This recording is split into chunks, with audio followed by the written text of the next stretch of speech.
사순절 14째 날 자리에 함께 하시는 모든 분들 주님의 이름으로 환영하고 축복합니다. 인사하겠습니다. 마라나타 주님 곧 오십니다. 마라나타 주님 곧 오십니다. 이 시간 찬양합시다. 찬송가 274장 274장 나 행한 것 죄뿐이니 주 예수께 비옵기는 나의 몸과 나의 마음 깨끗하게 하옵소서.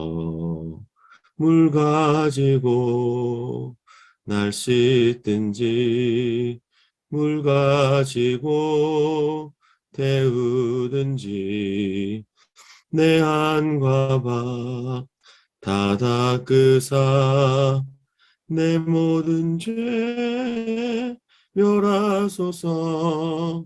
내 어두운 눈 밝히시니 참 기쁘고 고마우나 그보다 더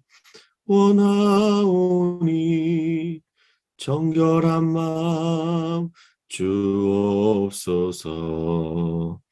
물 가지고 날 씻든지 불 가지고 태우든지 내 안과 방 다 닦으사 내 모든 죄 멸하소서. 정결한 마음 그 속에서 신령한 빛 빛이 오니 이러한 마음 나 얻으면 눈까지도 밝으리라. 물 가지고 날 씻든지 불 가지고 태우든지 내 안과 방 다 닦으사 내 모든 죄 멸하소서. 못된 행실 다 고치고 악한 생각 다 버려도 주 앞에서 정결타고 자랑치는 못하리라.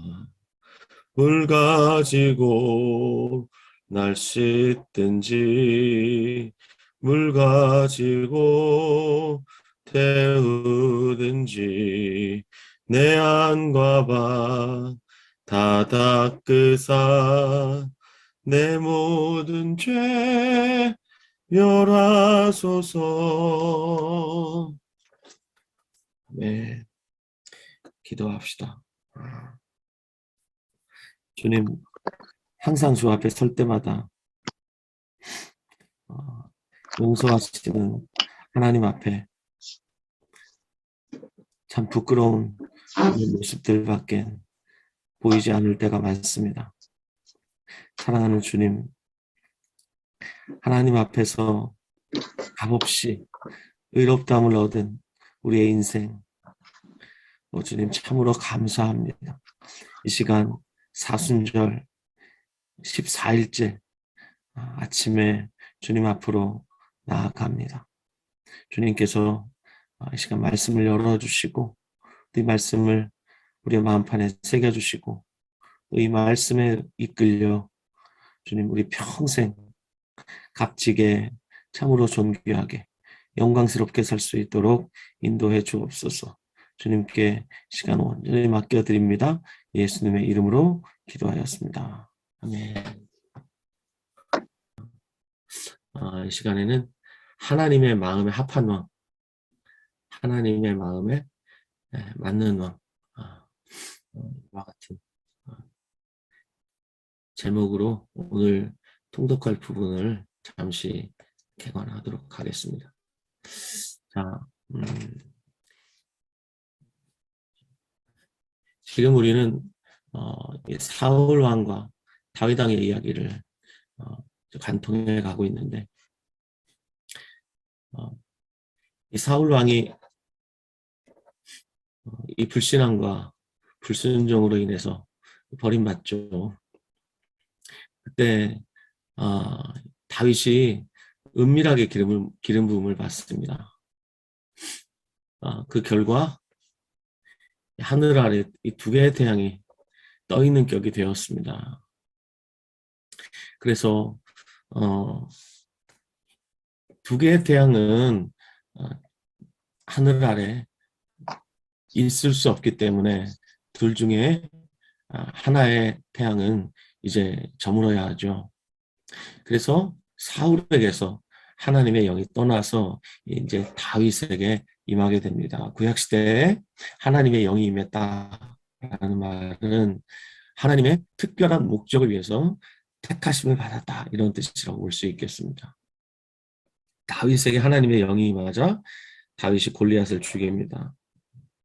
그래서 민간에 이런 소문이 퍼지죠.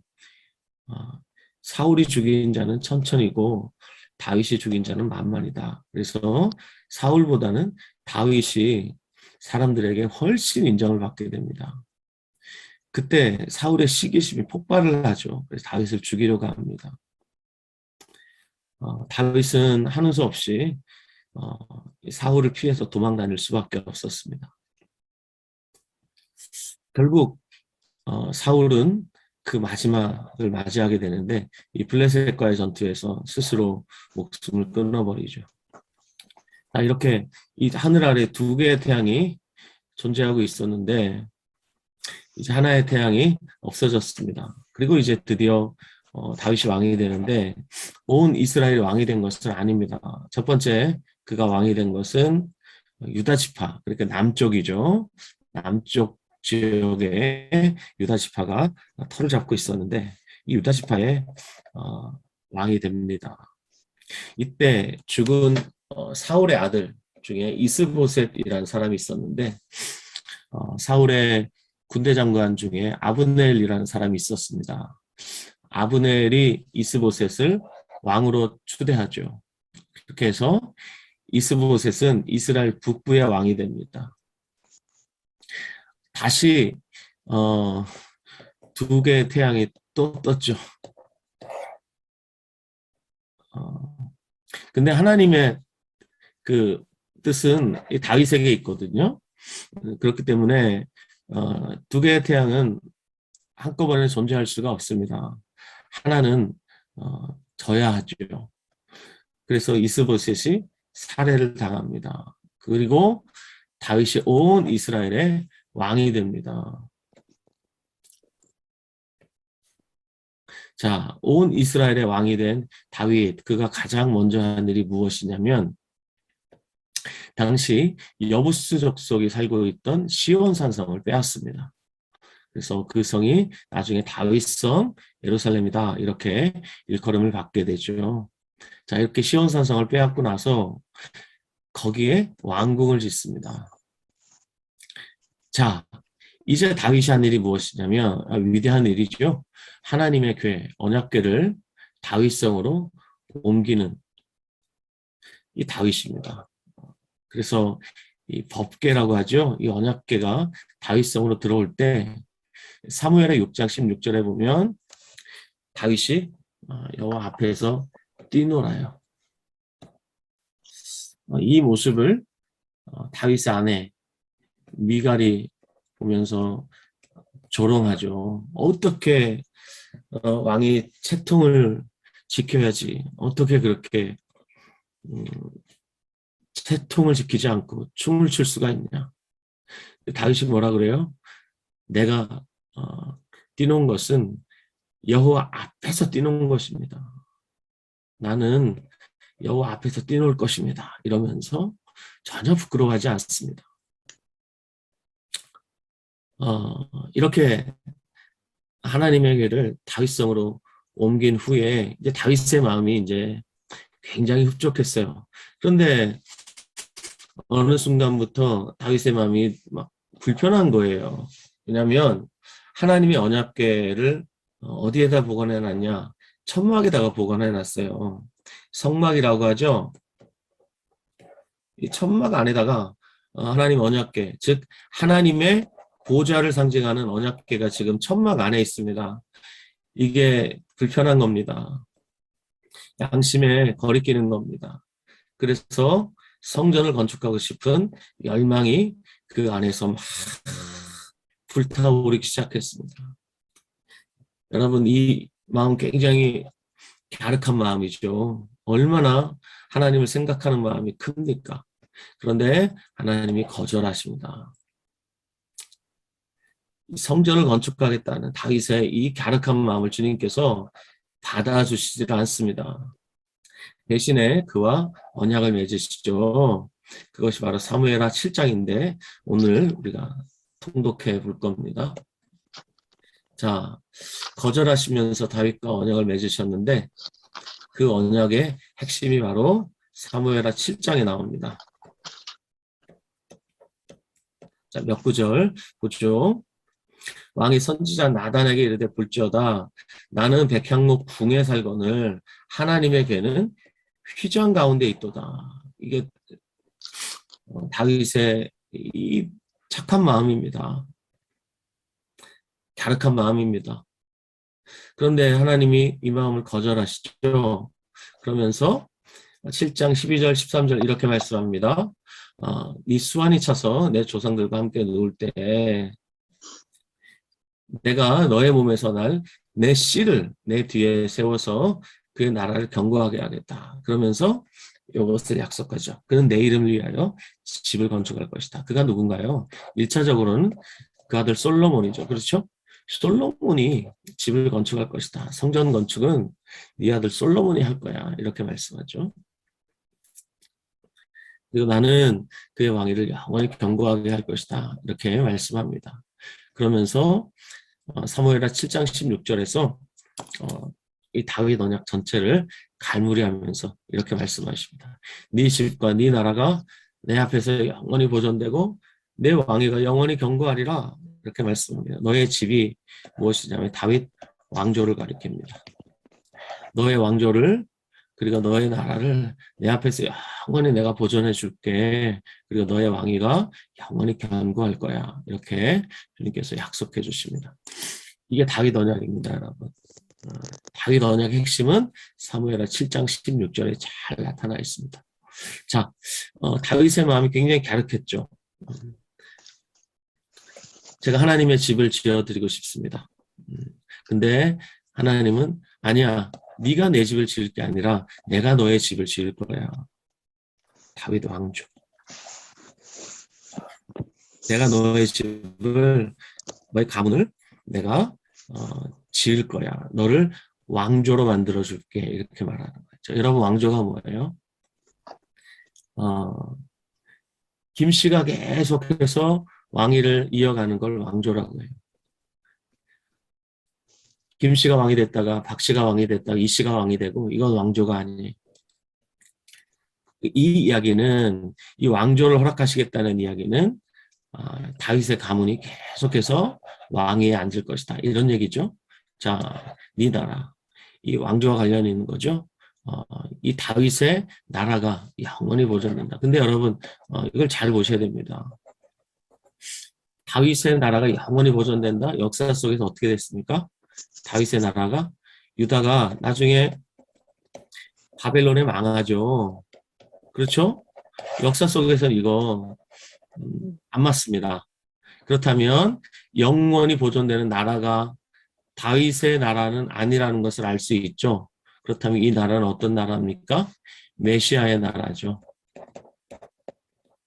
하나님 나라를 가리키는 말입니다.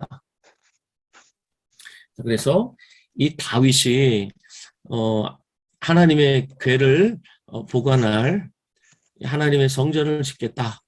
이 열망을 주님께서 사용하셔서 하나님의 나라에 대한 엄청난 계시를 주신 것입니다. 이것이 바로 다윗 언약입니다. 그래서 다윗 언약은 다른 말로 하나님 나라 언약이다. 이렇게 말씀드려도 틀리지 않습니다. 자, 그런데 여러분, 이 왕이 되고자 하는 자는 왕관의 무게를 견뎌야 된다. 이런 말도 있어요. 이 왕권은 굉장히 사실 위험한 것입니다.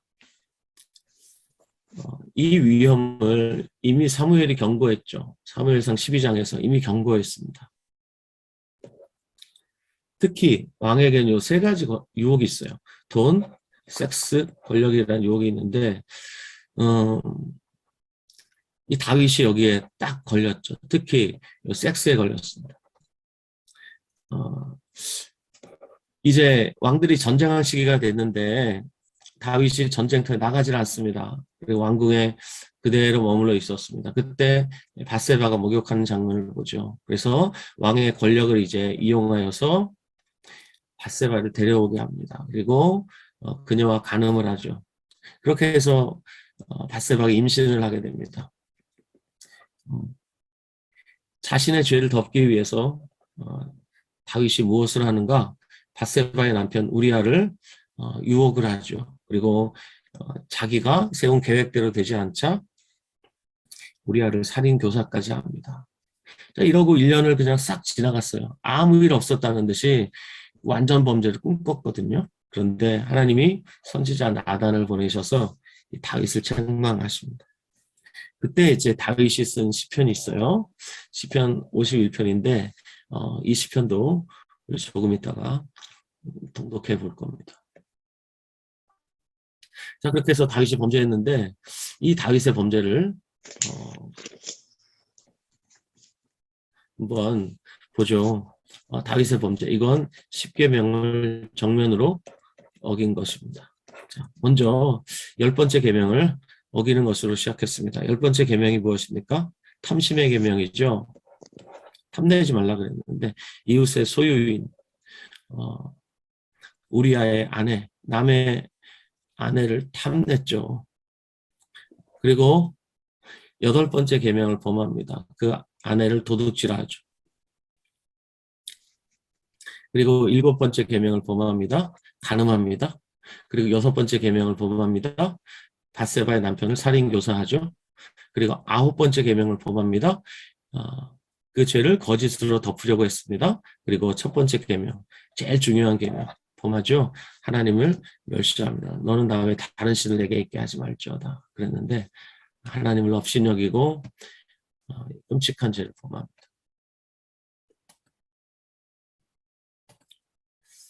자, 이것이 다윗입니다. 어떻습니까, 여러분? 하나님의 마음에 합한 왕이어서 하나님이 사무엘을 통해서 선택하셨는데 어떻습니까? 다윗에게 기대를 걸어도 좋겠습니까? 다윗은 그 사건을 계기로 큰 위기를 겪죠. 다윗의 인생에서 끝없이 승승장구할 것 같았어요. 그런데 이 밧세바 사건으로 인해서 다윗은 추락하게 됩니다. 이 밧세바와 간음한 이 이야기가 다윗에게 위기를 주는데 첫 번째 다윗의 집안의 위기가 옵니다. 사무엘하 13장에 보면 암논 다윗의 자녀들 중에 암논과 또 이복누이 다말 그리고 압살롬 이 세 사람이 중심이 돼서 이 다윗 집안에 유혈 참극이 벌어집니다. 이 암논이 이복 여인 다말을 범하죠. 그때 다말의 친오빠였던 압살롬이 앙심을 품고 있다가 암논과 다윗의 아들들을 도륙을 해버립니다. 그리고 외갓집으로 도망을 가요. 이 다윗 집안에 정말 있을 수 없는 유혈 참극이 벌어지는데 이것뿐이 아니라 이제는 다윗 왕국에 끔찍한 쿠데타가 벌어지죠. 바로 다윗의 아들 압살롬이 다윗을 반역을 합니다. 이때 다윗이 무엇을 하죠? 예루살렘을 버리고 도망을 갑니다. 결국 압살롬은 요압에게 의해서 죽임을 당하고, 자, 이렇게 반란이 진압이 되는가 싶더니 사무엘하 20장에 가면 이번엔 베냐민 사람 세바가 다시 다윗을 반역을 하죠. 계속해서 어떻습니까? 다윗의 왕국에 위기가 계속 찾아오죠. 이 모든 위기가 무엇으로부터 시작됐는가? 바세바와 간음한 이후로 이런 끔찍한 일들이 다윗의 집안에 그리고 다윗의 왕국에 벌어지게 되었습니다. 자, 이제 오늘 우리가 통독할 부분은 사무엘하 7장과 그리고 시편 51편입니다. 자, 성경 펴시고 먼저 사무엘하 7장은 우리 조미경 집사님의 음성으로, 시편 51편은 박명옥 권사님의 음성으로 들으시면서 여러분들도 따라 읽어주시기 바랍니다.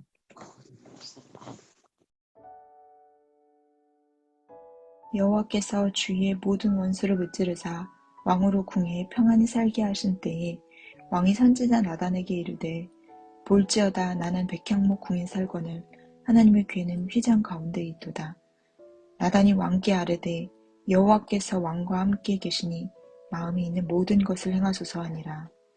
그 밤에 여호와의 말씀이 나단에게 임하여 이르시되 가서 내 종 다윗에게 말하기를 여호와께서 이와 같이 말씀하시되 내가 나를 위하여 내가 살 집을 건축하겠느냐.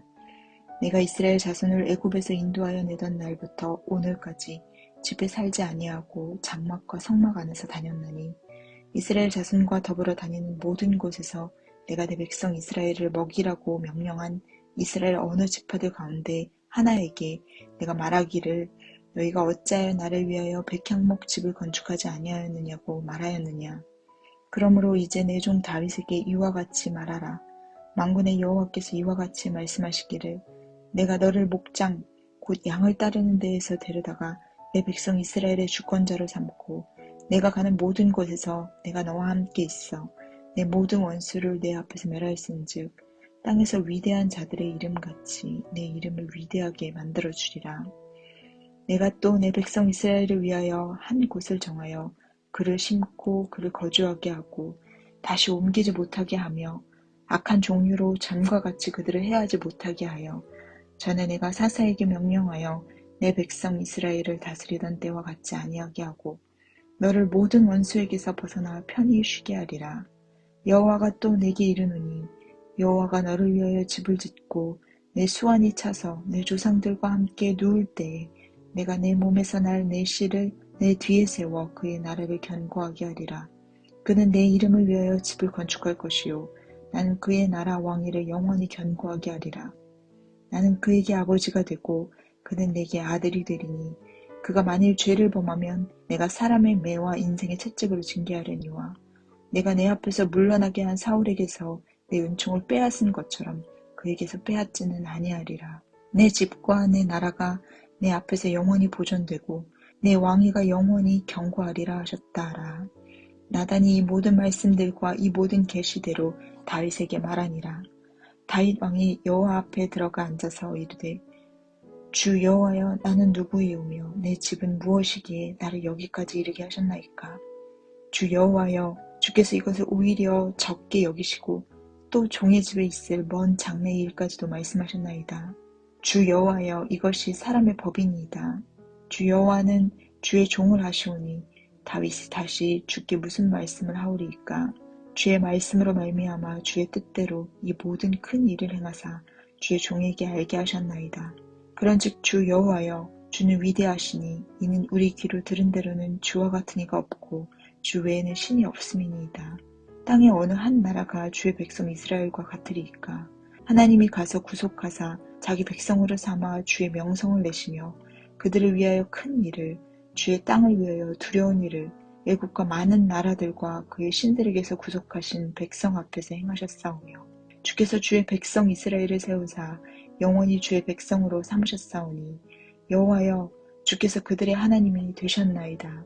여호와 하나님이여 이제 주의 종과 종의 집에 대하여 말씀하신 것을 영원히 세우시며 말씀하신 대로 행하사 사람이 영원히 주의 이름을 크게 높여 이르기를 만군의 여호와는 이스라엘의 하나님이라 하게 하옵시며 주의 종 다윗의 집이 주 앞에 견고하게 하옵소서. 만군의 여호와 이스라엘의 하나님이여 주의 종의 귀를 여시고 이르시기를 내가 너를 위하여 집을 세우리라 하셨으므로 주의 종이 이 기도로 주께 간구할 마음이 생겼나이다. 주 여호와여 오직 주는 하나님이시며 주의 말씀들이 참되시니이다. 주께서 이 좋은 것을 주의 종에게 말씀하셨사오니 이제 청하건대 종의 집에 복을 주사 주의 앞에 영원히 있게 하옵소서. 주 여호와께서 말씀하셨사오니 주의 종의 집이 영원히 복을 받게 하옵소서 하니라. 아멘. 시편 51편. 하나님이여 주의 인자를 따라 내게 은혜를 베푸시며 주의 많은 긍휼을 따라 내 죄악을 지워주소서. 나의 죄악을 맑게 씻기시며 나의 죄를 깨끗이 제하소서. 물은 나는 내 죄가를 아오니 내 죄가 항상 내 앞에 있나이다. 내가 주께만 범죄하여 주의 목전에서 악을 행하였사오니 주께서 말씀하실 때 의로우시다 하고 주께서 심판하실 때 순전하시다 하리이다. 내가 죄악 중에서 출생하였으며 어머니가 죄 중에서 나를 잉태하였나이다. 보소서 주께서는 중심을 진실함을 원하시오니 내게 지혜를 은밀히 가르치시리이다. 우슬초로 나를 정결하게 하소서. 내가 정하리이다. 나의 죄를 씻어주소서. 내가 눈보다 희리이다. 내게 즐겁고 기쁜 소리를 들려주시사 주께서 꺾으신 뼈들로 즐거워하게 하소서. 주의 얼굴을 내 죄에서 돌이키시고 내 모든 죄악을 지워주소서. 하나님이여 내 속에 정한 마음을 창조하시고 내 안에 정직한 영을 새롭게 하소서. 나를 주 앞에서 쫓아내지 마시며 주의 성령을 내게서 거두지 마소서. 주의 구원의 즐거움을 내게 회복시키시고 자원하는 심령을 주사 나를 붙드소서. 그리하면 내가 범죄자들에게 주의 도를 가르치리니 죄인들이 주께 돌아오리이다. 하나님이여 나의 구원의 하나님이여 피 흘린 죄에서 나를 건지소서. 내 혀가 주의 의를 높이 노래하리이다. 주여 내 입술을 열어주소서. 내 입이 주를 찬송하여 전파하리이다. 주께서는 제사를 기뻐하지 아니하시나니 그렇지 아니하면 내가 드렸을 것이다. 주는 번제를 기뻐하지 아니하시나이다. 하나님께서 구하시는 제사는 상한 심령이라. 하나님이여 상하고 통회하는 마음을 주께서 멸시하지 아니하시리이다. 주의 은택으로 시온의 성을 행하시고 예루살렘 성을 쌓으소서. 그때 주께서 의로운 제사와 번제와 온전한 번제를 기뻐하시리니 그때 그들이 수소를 주의 제단에 드리리이다. 아멘. 오늘도 우리 함께 두 가지 기도를 주님께 드리겠습니다. 첫 번째, 이 책의 원 제목이죠. 모든 사람을 위한 하나님의 이야기. 이 이야기를 우리 각자의 마음에 선명하게 새겨주셔서 30일의 성경 통독을 통해 한 책의 사람, 한 책의 공동체로 세워주셔서 성경의 중심이신 예수 그리스도께서 우리 모두의 삶의 중심에서 주인 되셔서 이걸 첫 번째로 함께 기도하고요. 자, 두 번째 기도할 것은 디도서 2장 11절부터 14절 말씀을 근거로 기도했으면 합니다. 자, 이 말씀을 보면 모든 사람에게 구원을 주시는 하나님의 은혜가 나타나서 하나님의 은혜가 무엇을 하는지 말씀하고 있죠. 우리를 양육하신다. 양육하실 때 우리에게 무슨 일이 일어나는가? 경건하지 않은 것과 이 세상 정욕을 다 버리게 됩니다. 그리고 신중함과 의로움과 경건함으로 이 세상에 살고, 자, 버릴 것을 버리고 취할 것을 취하게 하시죠. 자, 그래서 복스러운 소망과 우리의 크신 하나님 구주 예수 그리스도의 영광이 나타나심을 기다리게 하셨다. 예수 그리스도의 영광이 나타나심, 이것이 무엇입니까? 주님이 다시 오실 때 그 영광을 가리키겠죠. 그래서 하나님의 은혜가 나타나면 이렇게 된다는 겁니다. 우리를 양육하시는데 버릴 것을 버리고 취할 것을 취하면서 소망 가운데 그리스도의 재림을 기다리게 하신다. 그러면서 이 모든 일을 주께서 이루셨는데 그가 우리를 대신하여 자신을 주셨다, 이렇게 말씀하죠. 이렇게 주신 이유는 무엇이냐? 모든 불법에서 우리를 속량하십니다. 그리고 우리를 깨끗하게 하셔서 선한 일을 하는, 열심히 하는 자기 백성이 되게 하려 하심이라, 이렇게 말씀합니다. 이 말씀을 여러분 마음판에 꼭 새겨주시기 바랍니다. 이게 무슨 말이냐면, 하나님이 속량하셨다 이렇게 말하잖아요. 보통 이 속죄하셨다라는 말하고 속량하셨다라는 말, 같은 속죄가 들어가니까 같은 말인 줄 아는데, 속죄라는 말은 죄의 형벌을 면제해 주셨다, 이것입니다. 속량은 죄의 권세를 멸하셨다, 이것입니다. 다르죠? 하나님은 우리를 용서해 주셨을 뿐만 아니라 죄를 이길 능력까지 주셔요. 아멘. 아멘. 네, 그것이 바로 하나님의 은혜입니다. 하나님의 은혜가 나타나서 우리를 양육하시죠. 이 하나님의 은혜가 우리를 어떻게 양육해 가시냐? 결국은 선한 일을 열심히 하는 자기 백성이 되게 하려 하십니다. 죄에 계속 짓눌려서 죄에 질질 끌려다니는 그런 비참한 인생이 아니라, 이제는 죄를 주님께서 우리의 그리스도가 되셔서 죄를 멸하셨어요. 아멘. 죄를 이기셨어요. 죄로부터 우리를 자유케 하셨어요. 죄로부터 자유케 된 존재로 어떻게 살아야 됩니까? 선한 일을 열심히 하는 하나님 백성답게 살아가도록, 그렇게 주님이 은혜를 베풀어 주셨거든요. 그러므로 오늘도 죄에 짓눌려서 살지 않아야 합니다. 이것이 당연한 것입니다. 이 권리를 여러분 당연하게 누리셔야 합니다. 그래서 이 시간 함께 기도할 것은, 주님께서 자신을 우리에게 주셨는데 그 목적은 무엇인가? 우리로 선한 일을 열심히 하는 하나님 백성 되게 하려 하십니다. 그래서 이 시간 함께 기도합시다. 주여, 오늘도 우리가 죄에서 자유한 존재로 이 자유를 하나님을 위한 복종으로 쓰게 해주십시오. 이 자유를 남용하지 않게 해주시고 하나님께 이 자유를 드리면서 우리의 몸을 쳐서 복종시키면서 하나님께 복종하는 자유를 우리가 쓰게 하여 주시옵소서. 함께 이 시간 기도하면서 주님 앞에 나아갑시다. 함께 기도합시다. 사랑하는 아버지, 하나님의 은혜와 사랑을 감사합니다. 주님, 이 시간 주님께서 허락하신 말씀 사무엘하 7장과 또 시편 51편 말씀을 우리가 함께 묵상하였습니다. 또 함께 통독하였습니다. 하나님의 은혜를 감사합니다. 하나님의 이 이야기, 하나님 마음의 합판과 다윗을 통해 주님께서 우리에게 들려주신 이야기, 하나님 다윗이라 할지라도 은혜 없이는 결코 하나님 앞에 설 수 없다는 것을, 오 주님, 그가 단 한순간도 하나님의 은혜 없이는 설 수 없었다는 것을 오늘 이 시간 다시 한번 보게 됩니다.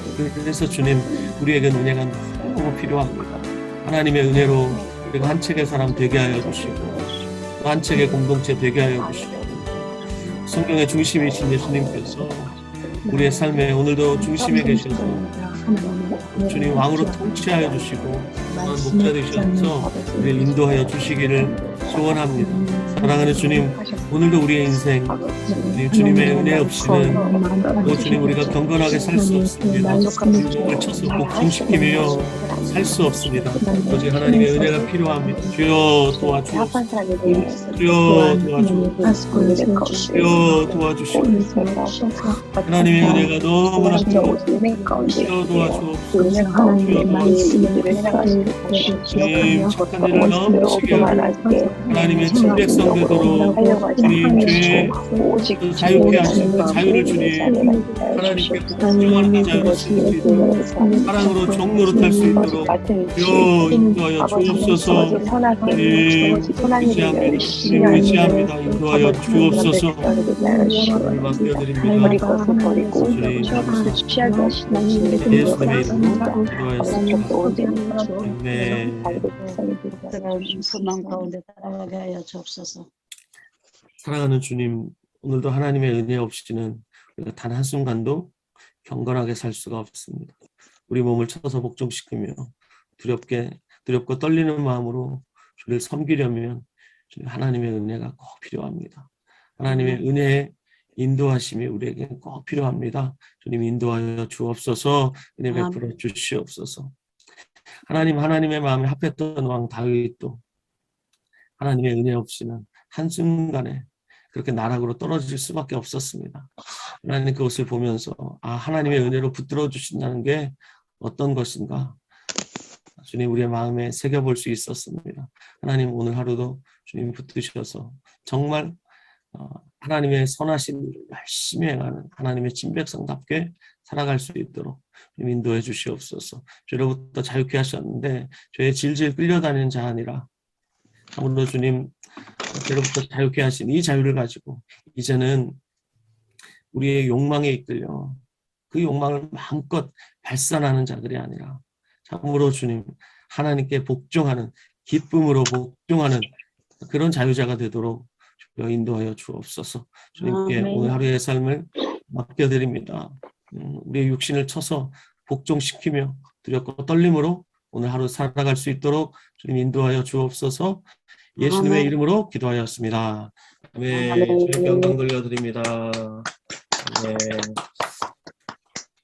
하겠습니다. 마라나타 주님 곧 오십니다. 주님 고맙습니다. 아멘. 오늘도 승리하였습니다. 아멘.